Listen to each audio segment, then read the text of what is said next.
The moon is one of those things we see so often that we forget how weird it is. It is just there, quiet, pale, familiar. But then you start listing the details, and suddenly the moon sounds less like a normal rock and more like a suspiciously convenient prop.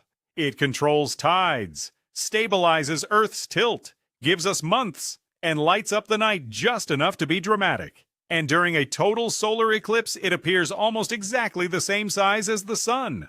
Not actually the same size, of course. The sun is enormous. But from Earth, they line up so neatly that the moon can cover the sun like someone measured it and said, "Perfect, leave it there." So today, let us ask the dangerous question. What if the moon is too perfect to be natural? Not because we are proving it is artificial. Relax. Nobody found a receipt from a cosmic construction company. But because the moon is one of the best examples of how reality can look designed even when the real explanation is stranger, messier, and more interesting. The classic suspicious fact is the eclipse. The moon is about 400 times smaller than the sun, and the sun is about 400 times farther away. That is why they look almost the same size in our sky. This makes total solar eclipses possible. During one, the moon covers the bright face of the sun and reveals the corona, a ghostly outer atmosphere we normally cannot see. It is beautiful.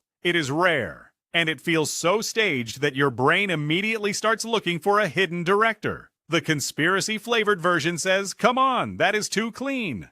The grounded version says yes, but viewpoints are sneaky. If the moon were a little closer or farther, different people in a different era would be making different videos about a different sky.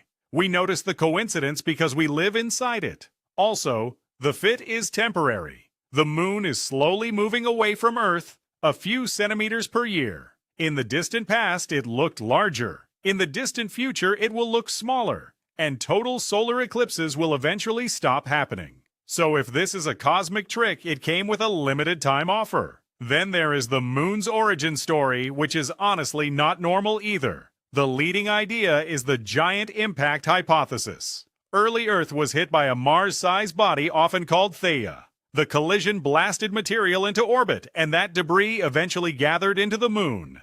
This is the polite scientific version. The less polite version is, a baby planet punched Earth so hard that the splash became our nightlight. That is not boring. That is cosmic slapstick with consequences. The impact may have changed Earth's rotation and created the unusually large moon we have today. Most rocky planets do not have a moon like ours. Mercury has none. Venus has none. Mars has 2 tiny moons that look more like captured leftovers than grand sky partners. Earth gets a huge companion that affects oceans, calendars, biology, and mythology. No wonder people get suspicious. If you walked into a room and one chair had a spotlight, a soundtrack, and a personal assistant, you would wonder who placed it there. One of the moon's most important jobs is tides. The moon's gravity pulls on Earth. The oceans respond by bulging slightly, creating high and low tides as Earth rotates.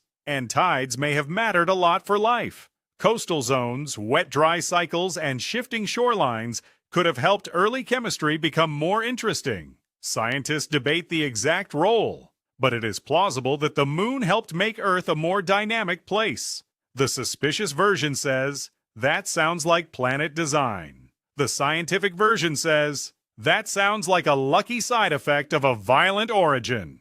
Either way, the moon is not just decoration. It is not a lamp someone forgot to turn off. It is connected to the rhythm of the planet. The moon also helps stabilize Earth's axial tilt. Earth is tilted, which gives us seasons. But that tilt could wobble more chaotically without the moon's gravitational influence. A steadier tilt means a steadier climate over long time scales. Not perfectly steady, of course. Earth still has plenty of attitude, but the moon may help keep the planet from doing extreme tilt gymnastics. This is where the moon starts to feel less like a random rock and more like a little stabilizer wheel on a cosmic bicycle. Again, careful. Helpful does not mean installed. A rock can be helpful without having a job title. But from a storytelling point of view, the moon is annoyingly well cast. It has the right size, distance, history, and sky position to make humans look up and lose their minds about it. If the universe is not planned, it is still very good at accidental theater. Now comes the part that makes people whisper in comment sections. The moon always shows us the same face. This is called tidal locking. The moon rotates once in about the same time it takes to orbit Earth, so the same side keeps facing us. The far side is not permanently dark. It gets sunlight too.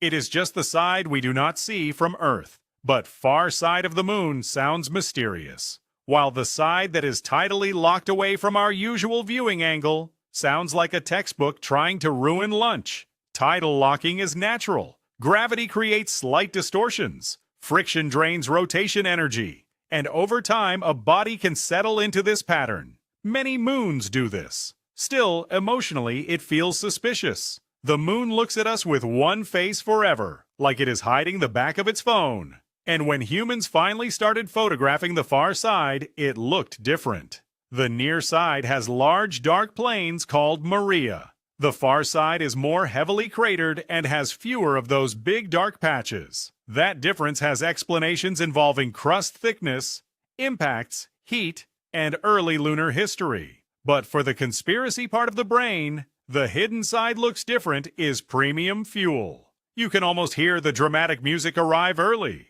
Is there a secret base? A hidden machine? A giant "Do Not Inspect" sticker? Probably not. But this is exactly why the moon is such good internet material. Just enough real mystery for imagination to put on a nice jacket. There is also the old hollow moon idea. Some people say the moon rang like a bell after seismic experiments. That phrase sounds incredible. Like NASA tapped the moon and it went, "Hello, I am suspicious." The real story is less dramatic. Apollo missions placed seismometers on the moon, and moonquakes behave differently because the moon is dry, cold, and geologically different. Vibrations can last a long time.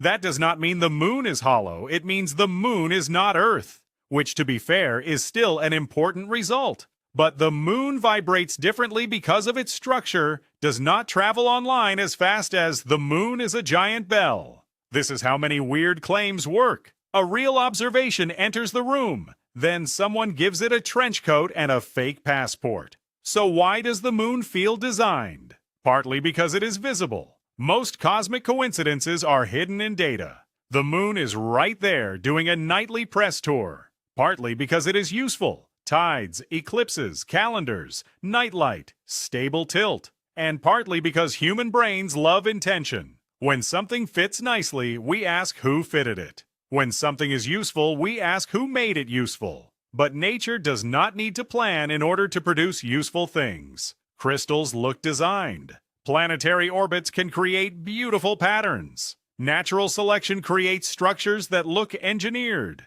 The universe is full of things that seem arranged because physics is very good at making order without asking permission. There is another trick: survivorship bias. We are here asking why Earth's moon is so perfect. But if Earth had no large moon and life never became complex enough to ask questions, nobody would upload a video titled "Why Our Missing Moon is Suspicious." Observers tend to find themselves in places where observation became possible. This is called an anthropic idea. It does not solve everything, but it reminds us that some coincidences look sharper because we only see the version of reality that allowed us to be here. Maybe Earth did not get a moon because someone wanted witnesses. Maybe witnesses are here because Earth got a moon. That is less spooky, but honestly more elegant. So is the moon artificial? There is no good evidence for that. Its rocks, orbit, craters, density, seismic behavior, and formation models point toward a natural object with a violent past. But is the moon ordinary? Not really. It is unusually large relative to Earth, it has shaped our planet, and it gives us eclipses in the era when people can film them and argue online. That combination is rare enough to feel magical. And maybe that is the better conclusion. The moon does not need to be a machine to be strange. It does not need a secret base to be suspiciously cinematic. It is a scar from Earth's early violence that became a clock, a tide engine, a stabilizer, a night symbol, and an excellent eclipse tool. If that is natural, nature has excellent production design. Still, the next time you see a full moon, try this. Look at it for 5 seconds longer than usual. Not as background. Not as a white dot above traffic. Look at it as an ancient impact scar that has been following Earth for billions of years. It is drifting away, showing us one face, pulling oceans, and keeping time. And every now and then, it steps directly in front of the sun and gives the planet a free special effect. Too perfect? Maybe. Artificial? Probably not. But if the universe ever had a props department, the moon would be the item everyone else was jealous of. So what do you think? Is the moon just a lucky rock, or is it the strangest object in our sky?